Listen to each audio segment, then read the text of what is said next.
अष्टोत्तर सतनाम मत्स्य नारायण ऋषि छंद श्री सदाशिव देवता गौरी उमा शक्ति है ममामि सिद्धिरते श्री शाम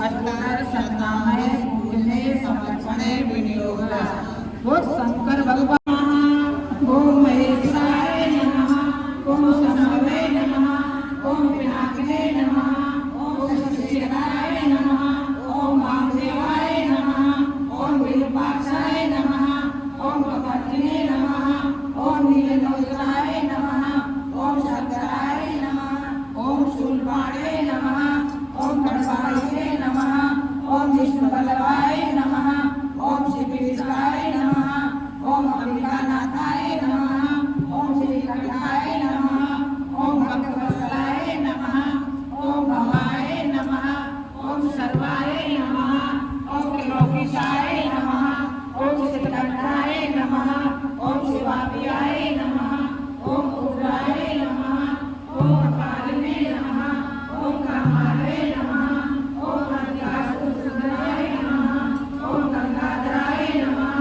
ओम ललाटाय नमः ओम कालाय नमः ओम कृपानिधये नमः ओम भीमाय नमः ओम परशुहस्ताय नमः ओम गणपाणये नमः ओम जटाधाराय नमः ओम कैलासवासिने नमः ओम कवचिने नमः ओम कठोराय नमः ओम त्रिपुरान्तकाय नमः ओम वृषाकाय नमः ओम विश्वारूढ़ाय नमः ओम भस्मोदरूलितवीराय नमः ओम सांप्रियाय नमः ओम सर्वाय नमः ओम त्रिमूर्तये नमः ओम अग्नीश्वराय नमः ओम जगद्वल्लभाय नमः ओम परमात्मने नमः ओम सोमस्वरलोचनाय नमः ओम अमृषे नमः ओम यज्ञमाय नमः ओम पंचवक्त्राय नमः ओम सदाशिवाय नमः ओम विश्वेश्वराय नमः ओम वीरभद्राय नमः ओम गणनाथाय नमः ओम प्रजापतये नमः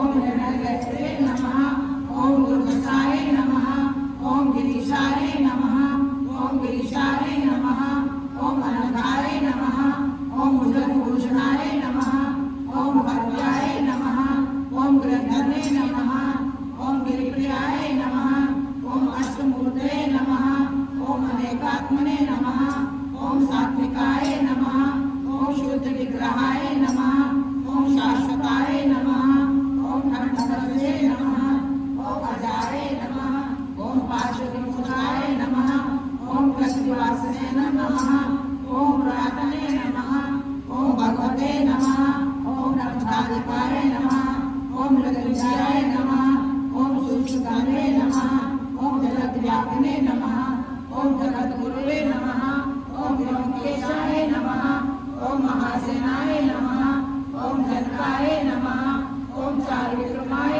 नमः ओम रुद्राय नमः ओम भूतपते नमः ओम सिंहाय नमः ओम भयरुद्राय नमः ओम दिगंबराय नमः ओम वृंदाय नमः ओम पशुपते नमः ओम देवाय नमः ओम महादेवाय नमः ओम अभयाय नमः ओम हरये नमः ओम पुष्पदलविदे नमः ओम अभयविदे नमः ओम अपवज्राय नमः, ओम अव्यग्राय नमः, ओम अव्यक्ताय नमः, ओम अनंताय नमः, ओम दशाधराय नमः, ओम सहस्राय नमः, ओम तारकाय नमः, ओम हराय नमः, ओम सहस्रपदे नमः, ओम श्री परमेश्वराय नमः।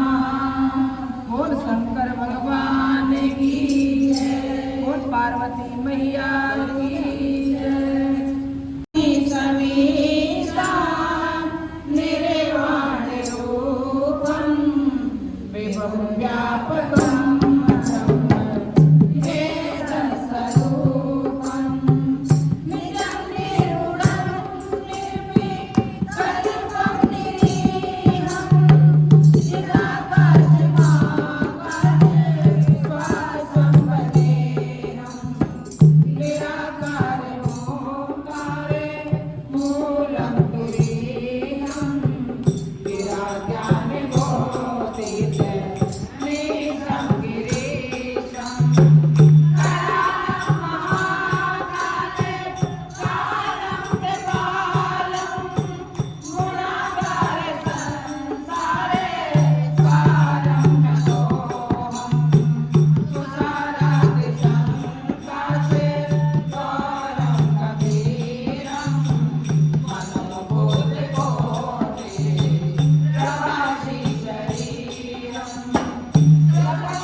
नागेंद्र नारायण प्रयोजनाय भस्मांगराय महेश्वराय नित्याय शुद्धाय दिगंबराय तस्मै नकाराय नमः शिवाय। मंदाकिनी सलिलनंदन चरसिकाय नंदीश्वर प्रपन्नाथ महेश्वराय मंदार पुष्प बहुपुष्प सुपूजिताय तस्मै मकाराय नमः शिवाय। शिवाय गौरी वदनाग्रज सूर्याय रक्षाध्वरनाशिकाय श्रीनीलकण्ठाय वृषभध्वजाय तस्मै श्रीकाराय नमः शिवाय। वसिष्ठ गंगोत्पल गौतमाय मनीन्द्र देवातिशेखराय चंद्रार्कविश्वानयोजनाय तस्मै मकाराय नमः शिवाय। यक्ष स्वरूपाय जटाधराय पिनाकहस्ताय सनातनाय दिव्याय देवाय दिगंबराय तस्मै यकाराय नमः शिवाय। पंचाक्षरमिदं पुण्यं यः पठति वसन्तो शिवलोकं वाप्नोति शिवेन सह मोदते। बोल शंकर भगवान की जय, बोल पार्वती मैया की जय, बोल सच्चे दरबार की जय। 11वां अध्याय। ब्रह्मा जी बोले, हे नारद, एक दिन मैं और भगवान श्री विष्णु दक्ष प्रजापति के महल में गए। सती ने हमारा यथा योग्य आदर सत्कार किया। इस पर भगवान श्री विष्णु ने प्रसन्न होकर उनको वरदान दिया। मैं और भगवान श्री विष्णु उनके सेवक हैं और जो सर्वज्ञ हैं। आपको छोड़कर वह किसी और के चाहने वाले नहीं हैं। अतः वही भगवान श्री सदाशिव आपके स्वामी हों। इसके पश्चात हमने दक्ष प्रजापति से कहा, तुम धन्य हो कि जिसके घर भगवती ने अवतार धारण किया है। अतः अब तुमको यह कार्य करना चाहिए कि जिससे सती का ब्याह भगवान श्री सदाशिव के साथ हो जाए। ऐसा होने से तुम परम गति को प्राप्त हो जाओगे। इसके पश्चात हम अपने स्थान को वापस लौट आए। एक दिन सती ने अपनी माता के पास जाकर कहा, माताजी, भगवान सदाशिव को कोई वरना हंसी खेल नहीं है, मतलब शादी करने कोई हंसी खेल नहीं है। वह बिन तप के मुझे प्राप्त नहीं हो सकते। आप पिताजी से कहकर मुझे उनसे तप करने की आज्ञा दिलवा दीजिए। यह सुनकर तीर्णी ने सती की इच्छा दक्ष प्रजापति पर प्रकट की। उन्होंने सती को बड़ी प्रसन्नता के साथ तप करने की आज्ञा दे दी। इसके पश्चात सती हाटकेश नामक वन में जाकर भगवान श्री सदाशिव के ध्यान में निमग्न हो उग्र तपस्या करने लगी। कार्तिक मास में भगवती ने प्रातःकाल स्नान करके भगवान श्री सदाशिव का यथाविध पूजन आरंभ किया। पौष मास के शुक्ल पक्ष में नागपथ नामक व्रत का पालन किया। रात्रि भर जागरण कर उत्सव माघ मास में स्नान करके भीगे वस्त्रों से ही नदी में गले तक जल में खड़े होकर भगवान श्री सदाशिव का जप किया। फागुन मास की 14 को विधि पूर्वक भगवान श्री सदाशिव का पूजन करके रात्रि जागरण किया। चैत्र में शुक्ल 14 को हनु के पुष्पों से भगवान का पूजन किया। वैशाख सुदी तृतीया को भक्ति पूर्वक पूजन किया और इस प्रकार सती के 12 महीने भगवान श्री शिव जी की विविध पूजा की तथा उनको भोग लगाया। इस तरह सती ने प्रतिमास भगवान श्री सदाशिव का पूजन करने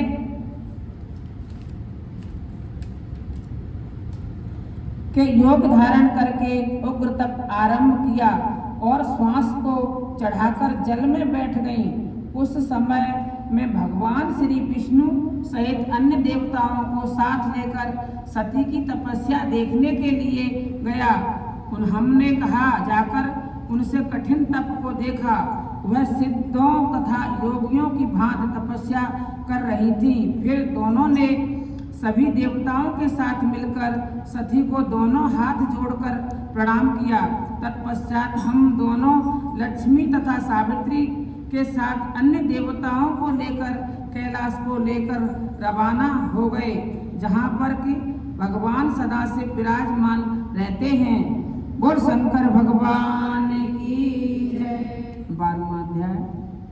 श्री ब्रह्मा जी बोले, हे नारद, भगवान श्री सदाशिव जी के पास पहुंचकर नतमस्तक होकर हमने स्तोत्रों द्वारा उनकी बड़ी स्तुति की। भगवान श्री सदाशिव हमारी स्तुति सुनकर प्रसन्न हो गए और अपनी समाधि करके उन्होंने हमारे आगमन का कारण पूछा। भगवान की बात सुनकर मैंने तथा भगवान विष्णु ने उनकी सेवा में निवेदन किया। परमेश्वर, आपने हमको वचन दिया था कि विवाह करके संसार के कार्यों की सिद्धि करेंगे, सो अब अपने उस वचन को पूरा कीजिए। हे करुणा सागर, यह तो ठीक है कि हम सब मिलकर सृष्टि की रचना, पालन और संहार करेंगे, परंतु जब आप इस प्रकार बैरागी होकर असुरों को मारेंगे ही नहीं, तो फिर इस संसार का क्या होगा? इसकी सृष्टि और स्थिति कैसे रहेगी? अतः आप इस कार्य में सहयोग दीजिए। हम दोनों का श्री ब्रह्मा जी और भगवान श्री विष्णु का आविर्भाव हुआ, अतः हम दोनों आपके और भगवती शिवा के पुत्र हैं। हम दोनों आपकी कृपा से सपत्नी हो चुके हैं, किंतु आप ही तो देवताओं तथा संसार के हितार्थ पत्नी रूप से किसी स्त्री को ग्रहण कीजिए। अपने हमें वचन दिया था कि जब मैं रुद्र रूप से प्रकट होऊंगा तो स्त्री से विवाह करके संसार का कार्य करूंगा। अब कृपया आप अपने उस वचन को पूरा कीजिए। नारद जी मेरी और भगवान श्री विष्णु की बात सुनकर भगवान श्री सदाशिव महाराज हंसकर बोले, देव श्रेष्ठों, यह आप क्या कह रहे हैं? हम योगी हैं और भोग से क्या वास्ता? हमारा स्वरूप नंगा, अद्भुत और अनलकारी है। मुझे भला विवाह की क्या आवश्यकता है? काम की इच्छा तो अज्ञानी करते हैं। विवाह एक बंधन है और कारागार के समान है। मेरी इसमें रत्ती भर भी रुचि नहीं है। लेकिन हे देव श्रेष्ठों, यदि तुम उनके लिए हट करते हो तो मैं भक्तों के अधीन होने के नाते विवाह कर लूंगा। लेकिन मेरी स्त्री ऐसी होनी चाहिए जो कि मेरे तेज को सहन कर सके। योग के समय वह योगिनी बन जाए। वह मेरी अपेक्षा करने वाली न होनी चाहिए, अन्यथा मेरी भविष्य चौपट हो सकता है। पहले आप लोगों को इस बात का विश्वास होना चाहिए कि वह स्त्री जिसका आप मेरे साथ विवाह करने की योजना बना रहे हैं मेरे विचारों के अनुसार है या नहीं। यदि उसको मेरे वचनों पर विश्वास न हुआ तो मैं उसका त्याग कर दूंगा। भगवान श्री सदाशिव जी महाराज की बात सुनकर मैंने और भगवान विष्णु ने प्रसन्न होकर हंसकर कहा, नाथ, आपके योग्य स्त्री दक्ष प्रजापति की पुत्री सती है, जो हाटकेश के वन में आपकी प्राप्ति के लिए घोर तप कर रही है। जिस लक्ष्मी ने पहले 2 रूप धारण किए थे, वह लक्ष्मी अब तीसरे रूप में उमा के नाम से प्रकट हुई है। लक्ष्मी और सावित्री ने भगवान श्री विष्णु और मुझे अपना पति बना लिया था, अपितु उमा अभी तक किसी की पत्नी नहीं बनी है। अभी तक वह दक्ष प्रजापति की कन्या है, सती उसका नाम है और आपकी प्राप्ति के लिए वह उग्र तप कर रही है। सती हर तरह आपके योग्य है। महेश, आप उसको वर देने के लिए जाइए और उसकी इच्छा अनुसार वर दीजिए और उसके साथ विवाह कर लीजिए। हे नारद, हमें इस प्रकार अनुरोध करते देखकर भक्त वत्सल भगवान सदाशिव जी महाराज ने तथास्तु कहकर हम सबको विदा किया। हमें विदा करने के पश्चात भगवान सदाशिव जी महाराज सती को दर्शन देने के लिए हाटकेश के वन में गए। भगवान श्री सदाशिव जी महाराज को देखकर सती के चित लज्जा से नतमस्तक होकर उनके चरणों में प्रणाम किया।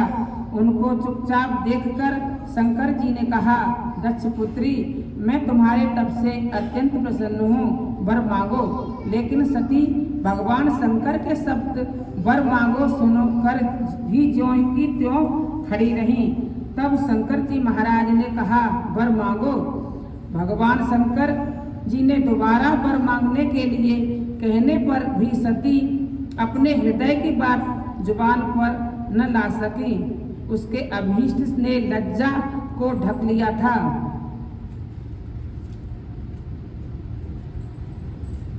वह जबान से तो कुछ न बोली मगर प्रेम विभोर हो गई। यह शंकर जी से छुपा न रह सका। वह प्रसन्न हो गए और बार बार वर मांगो कहने लगे।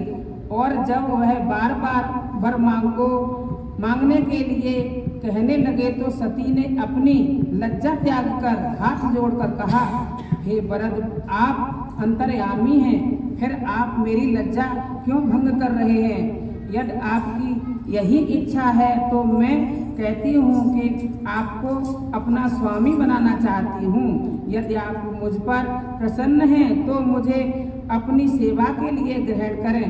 लेकिन सती अपना वाक्य भी पूरा न कर पाई कि श्री शंकर जी तथास्तु कहकर उनके मन की कली को खिला दिया। सती ने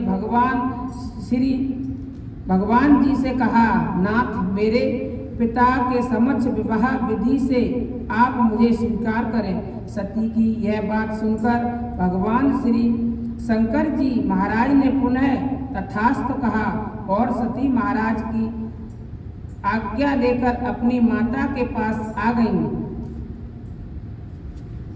बोल शंकर भगवान